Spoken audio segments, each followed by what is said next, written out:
With the current labor shortage, employees have more power when it comes to entering the workforce or changing jobs. But what are the things you need to look for and know if you're in that position? Employment lawyer Alex Lucifero joins us now with more on that. Alex, let's kind of go through this. So if you apply for a job, you get an employment contract, what should employees be looking for in that contract? Well, I think it's human nature, Matt, that when you're faced with an employment contract, you look for the kind of the terms that have an immediate impact. So it's, of course, what your position is going to be specifically, your pay, your vacation benefits, your general benefits, maybe the bonus provision. And those, of course, are all fundamental terms.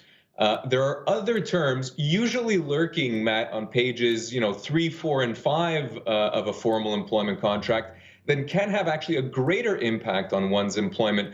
Those are terms such as, severance terms, temporary layoff provisions, provisions that allow an employer to change your terms of employment. Those are the less obvious terms, Matt, but again, they potentially have a longer term impact.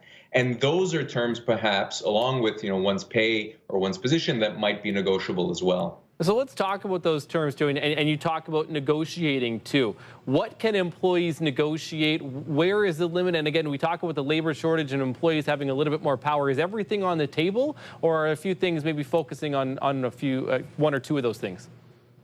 I mean, the answer is very simply that it really depends on the specific circumstances. So we can all imagine a situation where, perhaps this is an entry-level position where there have been many candidates. And I mean, it's great. You've been selected as the candidate who's received this job offer.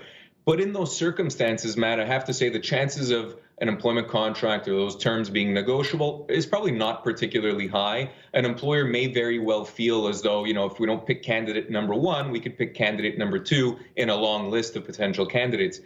Oppositely, I would say, certainly if an employer has approached you and is looking to hire you and you only, they're recruiting you in a particular position, in a case like that, your bargaining power as an employee is going to be very, very high. And all of those terms that I've mentioned, including perhaps a signing bonus, a generous salary, generous severance provisions, those can all be on the table. Of course, again, every situation is different and really depends on that dynamic and those bargaining powers. Right. We talk about, we've heard that some of the signing bonuses, employers that are, really need people in has become part of it. I want to fit this into, we've heard talk about a possible recession on the horizon. Should employees, if you're in a current job, or they be wary of changing jobs at this point, or what's your insight?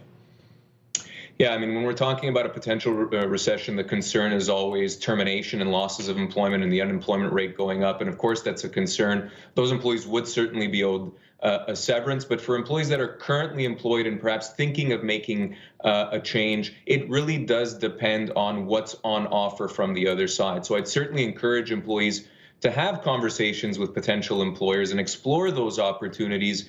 And if they're then receiving an offer, again, you may have leverage there as an employee that if you're safe and stable in a secure job, you can demand certain things of a prospective employer. And if the opportunity works out, great. And if it doesn't, well, at least you're currently in a job and you can, hold out for the time being. Alex Lucifero, always appreciate your insight. Thank you for this, sir. Thanks, Matt.